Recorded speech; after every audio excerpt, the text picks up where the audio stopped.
Hafidhu ala salawat. Nah, ini. Kenapa kok larinya kepada hafidhu ala salawat? Peliharalah salat itu. Peliharalah kewajiban salat itu. Pelihara sebelum kamu salat apa yang dapat menyebabkan salat itu menjadi diterima, yaitu masalah wudunya dulu. Miftahul jannah as-salah wa miftahus salah at-tuhur. Kuncinya salat itu adalah wudu. Kuncinya surga itu adalah salat.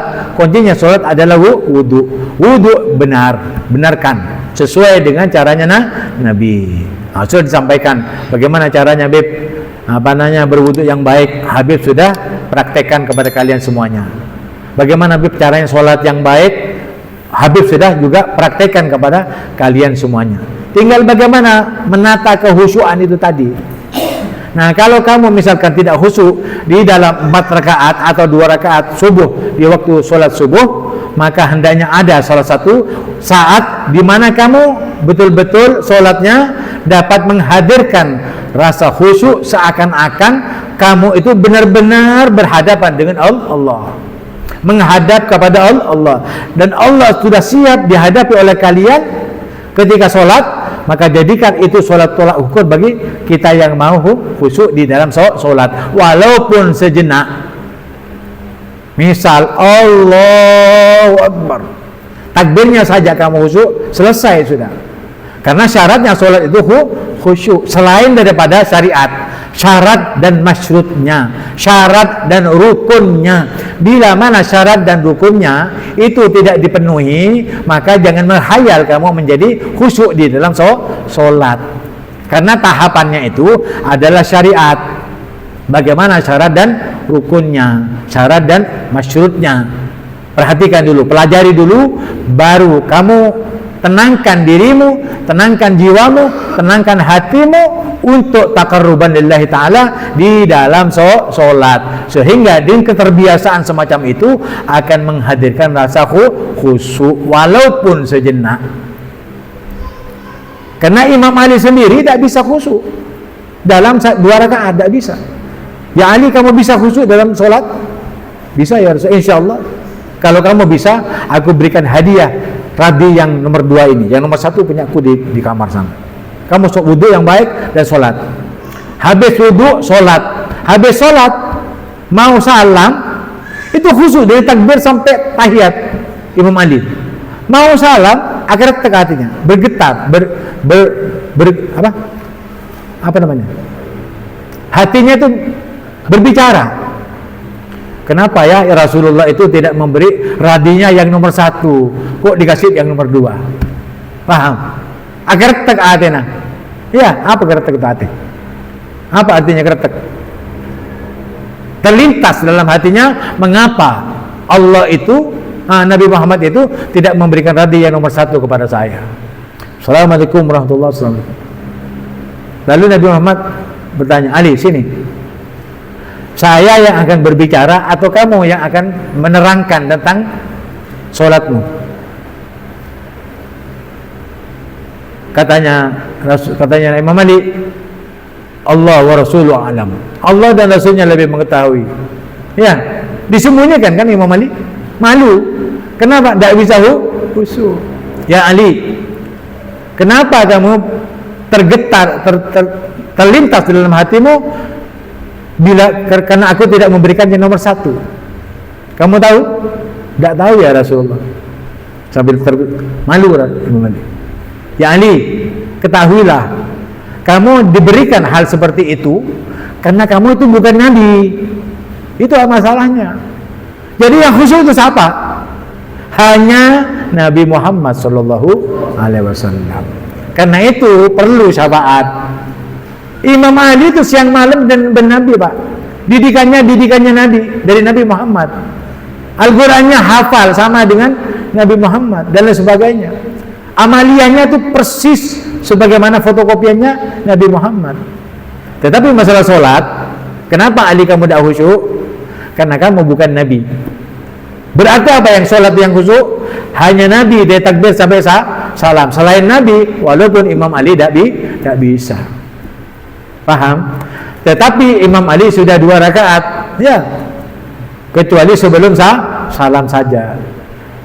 Sayyidina Abu Bakar itu paling takut dicanduk. Ada tukang canduk, dipanggil oleh Sayyidina Abu Bakar, ya fulan, nanti aku canduk ketika aku sholat, karena aku kalau di waktu sadar aku tidak berani. Oh ya, sholat canduk, kayak mari, ruku sujud, habis selesai dan Assalamualaikum warahmatullahi, Assalamualaikum warahmatullahi, ya, ditanya sama Sayyidina Abu Bakar, ya fulan, kenapa kamu tidak canduk? Ya sudah aku canduk. Mana buktinya? Ini. Ya.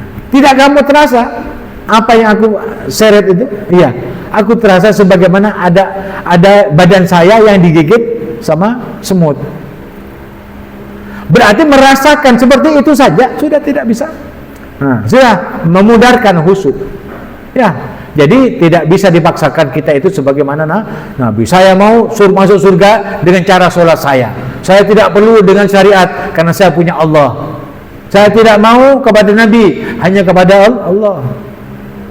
Ketika orang Yahudi datang kepada Rasulullah, ya Muhammad, aku hanya beriman kepada Allah, Tuhanku dan Tuhanmu. Benar, bagus kamu.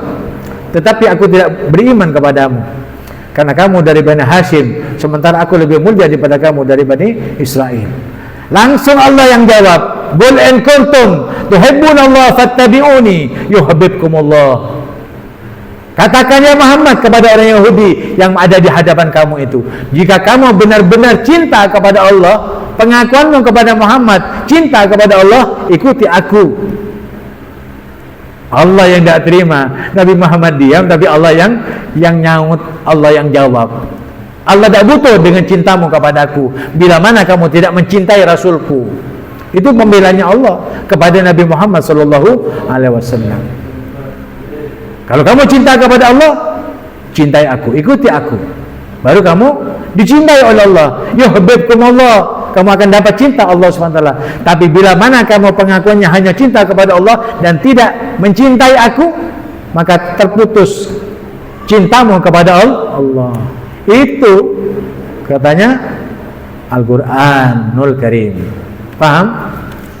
Nah ini. Jadi sholat itu betul-betul harus khusyuk, pelihara waktunya, pelihara syarat masyrutnya, rukun-rukunnya, ya, pelihara pakaiannya.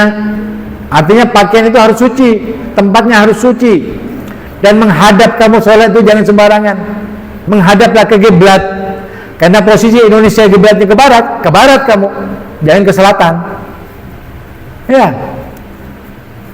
Sekarang Mbak, dari saking misalkan ingin mencemarkan nama Islam, rukun Islam yang kelima, tiap kota itu sama negara ini dibuatkan Ka'bah-Ka'bahan. Ya, sampai ada anaknya sendiri. Bah, kok ada Ka'bah ini Ka'bah yang dia datangi orang yang haji katanya. Bukan ini Ka'bah-Ka'bahan ini. Ini buatan manusia, hanya dipakai training saja. Oh, yang Ka'bah yang benar di mana, Pak? Di Mekah sana. Jadi anak-anak sudah kabur sudah. Kok banyak Ka'bah di sini? Ka'bah buat Ka'bah semua. Kalau misalkan dibuat kan apa namanya, haji kan 1 tahun sekali. Kenapa harus dibuat Ka'bah paten seperti itu, yang seperti di Probolinggo itu tadi? Dibuat Ka'bah ya enggak? Anak-anak yang kecil-kecil lihat tahu, oh ini yang namanya Ka'bah, bingung dia. Padahal Ka'bah yang sebenarnya dikaburkan. Walaupun untuk training, kalau training di alun-alun Pak, buat yang besar, tapi dari apa? Dari triplek, bongkar. Karena ini hanya training saja, pembelajaran, pelatihan untuk tawaf. Habis, bongkar. Tahun lagi, buat lagi, seperti itu. Jangan dibuat Ka'bah yang sama serupa dengan Ka'bah untuk menyaingi gambarnya. Seperti itu. Ya.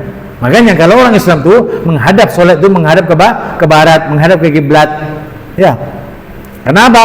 Karena Ka'bahnya ada di barat. Wassalatil wusta, dan pelihara sholat pertengahan. Sholat pertengahan ini tidak tentu, tidak ada ulama yang bisa menentukan. Ada yang mengatakan subuh, ya. Ada yang mengatakan duhur, ada yang mengatakan asar. Yang mana yang betul? ada yang mengatakan maghrib, ada yang mengatakan isya. Kalau dibahas semuanya benar.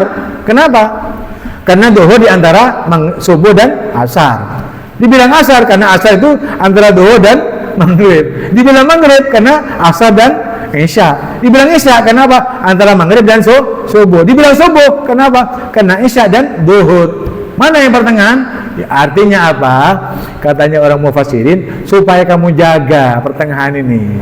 Kalau kamu percaya yang tengah itu duhur, jangan kamu tinggalkan duhur. Kalau kamu percaya kepada asar, jangan tinggalkan asar. Kalau maghrib, isya, subuh, jangan tinggalkan. Artinya kalau sama-sama jangan ditinggalkan. Artinya 5 waktu itu jangan kamu tinggalkan, karena itu adalah wusta semuanya. Itu tafsirnya. Paham? Tapi wusta yang tasawuf, antara otak ubun-ubun ini sampai kaki ujungnya, itu yang wusta adalah hati. Makanya tempatnya khusyuk itu bukan di syariat, tetapi di hati. Hafidhu ala salawat wa salatil wusta. Jaga, pelihara salat dan jaga hati, maksudnya. Hati itu kalau sudah mendengki, Pak, dunia ini hancur, Pak. Jaga hati. Apabila hati ini hasud, dunia akan hancur, perusahaan akan hancur, pendidikan semua hancur, semuanya akan hancur. Tapi kalau hatinya baik, semuanya baik, dunia akan baik dan akhirat akan baik. Hatinya manusia di dunia itu ada pada diri Nabi Muhammad SAW.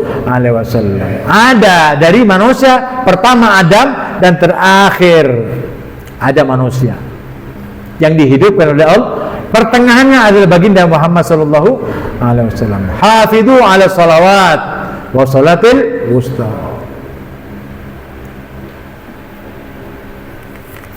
Nah ini hati jaga. Kalau hati bersih, semuanya bersih, Pak. Salatnya bersih kalau hati bersih. Kalau hati ini khusyuk, jasadnya khusyuk, matamu khusyuk, pendengaranmu khusyuk, lisanmu baik, zikir, salawat, berkata baik, berkata benar, jujur, amanah, fatwana dan sebagainya. Dan hati ini dapat betul-betul menundukkan jasad kamu yang bergerak, yang kasar. Jasadmu itu kasar, maka ditundukkan dengan syariat.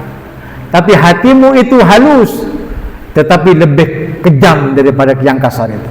Bila mana berbuat jahat. Makanya Rasulullah menyatakan at-taqwa hahuna. Takwa itu, orang yang takut kepada Allah itu bukan lesannya, Pak, tapi hatinya. Jaga hati, karena lentera hidup ini ada di takwa. Kalau orang punya hati bertakwa kepada Allah, semuanya akan beres. Negaranya akan beres, tentaranya akan beres, polisinya beres, hakimnya beres, rakyatnya beres, keluarganya beres, semuanya beres, karena ada nilai iman dan takwa di dalam hati kita semuanya. Mudah-mudahan Allah Subhanahu wa ta'ala tetapkan iman dan Islam ini kepada kita semuanya sebagai orang Islam yang beriman kepada Allah. Karena itu katanya Allah, wa qumu lillahi qanitin, dan dirikanlah solat itu karena Allah dengan tunduk. Jadi kalau sudah solat jangan pikirkan yang lainnya. Kalau sudah orang yang solat tidak bisa memikirkan yang lainnya, bagaimana orang yang memikirkan yang lainnya ingat solat? Karena itu barang siapa yang ingat kepadaku, berarti aku harus ingat kepadanya. Fadkuruni adkurkum, ingatlah kamu tentang aku, dirikan sholat karena kamu ingat aku akan mengingat kamu. Habis sholat kamu minta kepada Allah, apa yang kamu minta? Aku ingat kepadamu dan akan memberi kepadamu jika kamu ingat. Kalau sudah tidak ingat sholat, bahkan meninggalkan sholat dengan sengaja, ya, tidak bisa memimpin jasad, Pak. Jasadnya rusak karena hatinya rusak. Hati yang tidak sholat itu, yang tidak menjaga hati itu, yang hatinya tidak sholat itu, jasadnya rusak. Orang yang mencuri karena hatinya rusak. Orang yang koruptor karena hatinya rusak. Orang yang manipulasi karena hatinya rusak. Orang yang berbuat dosa dan maksiat karena hatinya yang rusak. Kalau hatinya baik, dia tidak akan merusak dirinya sendiri. Kalau kamu ingin tahu seseorang yang baik itu dari lesannya, karena ini corong daripada hati. Seperti mic, kamu dengar yang di belakang itu karena sebab ada mic-nya. Mic-nya dipatok gini pasti bunyi. Kenapa? Karena hatinya berbicara. Hati berbicara teraplikasi. Semua organ tubuh itu mengikuti perintah daripada hati. Berbicaralah kamu dengan apa yang aku inginkan. Ini yang dibicarakan dari hati. Tidak mungkin kita berbicara tanpa lewat hati.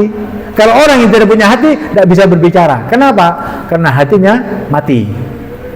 Kalau hatinya mati, semeraut Pak pembicaraannya. Kenapa? Karena dia tidak bisa berbicara baik. Jadi pembicaraan itu yang dianggap baik karena sebab pembicaraannya baik.